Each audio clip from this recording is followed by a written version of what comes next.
In this video, I'm going to show you how to run ground classification, how to generate a surface model and contours in the QuantaScan app.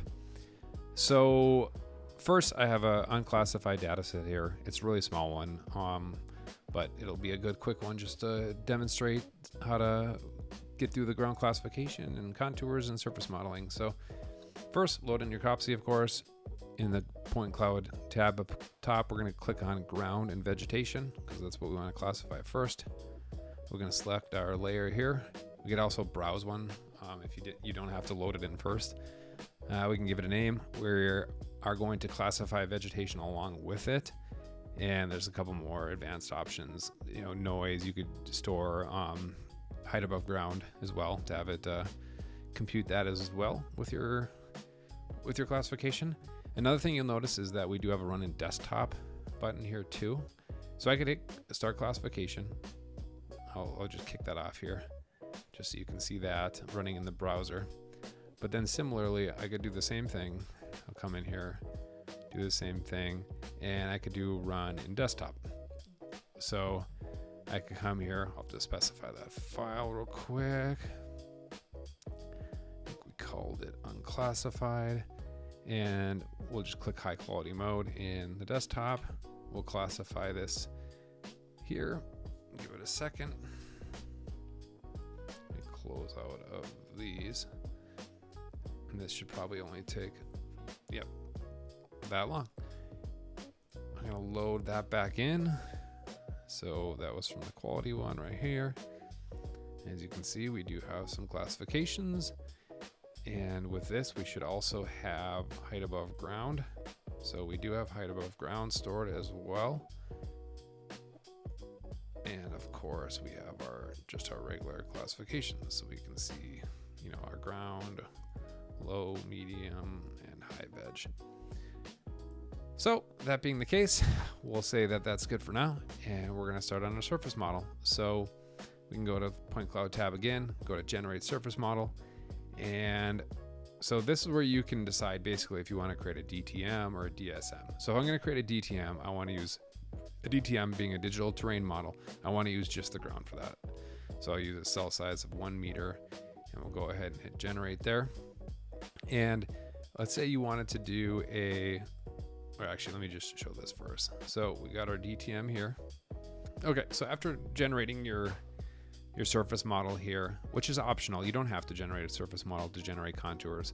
But after we have that, we can come in here, go generate contours. We're going to select a layer. We're going to select the cell size. We'll just keep that as a meter for now. The target class is the point cloud classification it's going to run on. So that's typically 2. You put ground classifications in 2. We're going to do this in feet. So we'll say we want 1 foot contours here. Similarly, could run it in the desktop. I'll just do it here in the browser. Watch that go. It took about 3 seconds. And you'll see we have contours here. So we can come in here and we can edit the contours a little bit. We could change, the color of the major, the width, all that kind of stuff. Make it a little more appealing of that sort. But when we're all said and done, we have that along with the point cloud as a topo product, and we could export those. So we could come to the contours, we could export those, we could export both the major and minors. We probably just want to do both. You could export them as GeoJSON, KML, anything for Google Earth here, and then DXF. You could send those away. Same with the raster, same with that DTM or the DSM you create.